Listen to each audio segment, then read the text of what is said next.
கர்த்தருடைய நாமம் மகிமைப்படுவதாக. நமது மீட்பரும் இரட்சகரும் ஆண்டவருமாகிய இயேசு கிறிஸ்துவின் இனிய நாமத்தில் உங்கள் அனைவருக்கும் அன்பின் வாழ்த்துக்களை தெரிவித்துக் கொள்கிறேன்.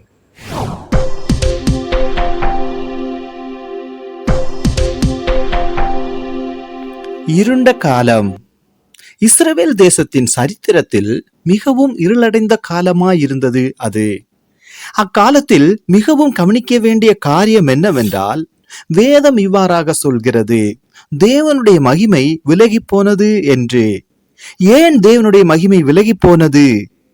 அன்று ஒரு தலைமைத்துவம் இருந்தது, அதற்கு தரிசனம் இல்லாதிருந்தது. அவர் பெயர் ஏலி என்பதாகும். ஏலிக்கு 2 மகன்கள், ஒருவன் ஒப்னி, மற்றொருவன் பினகாஸ். தேவாலயத்தில் பாவம் மிகவும் பெருகினதான தலைமுறையா இருந்தது அது. அது மிகவும் இருளடைந்த காலமா இருந்தது. ஏன் ஆவிக்குரிய வாழ்க்கையில் இருளடைந்து போனார்கள்? நான் இருளடைந்த காலம் என்று சொல்வது பணம் இல்லாதது அல்ல, வேலை இல்லாதது அல்ல, வீடு இல்லாதது அல்ல, காரு இல்லாதது அல்ல, வருமானம் இல்லாதது அல்ல.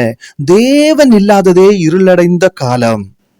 ஆம், தேவன் இல்லாததே இருளடைந்த காலம். தேவன் இல்லையேல் உனக்கு ஒன்றுமே இல்லை. தேவன் உன்னோடு இருந்தால் உனக்கு யாரும் இல்லை என்றாலும், உனக்கு ஒன்றுமே இல்லை என்றாலும் உனக்கு எல்லாம் உண்டு. தேவன் உன்னோடு இருந்தால் உனக்கு எல்லாம் உண்டு.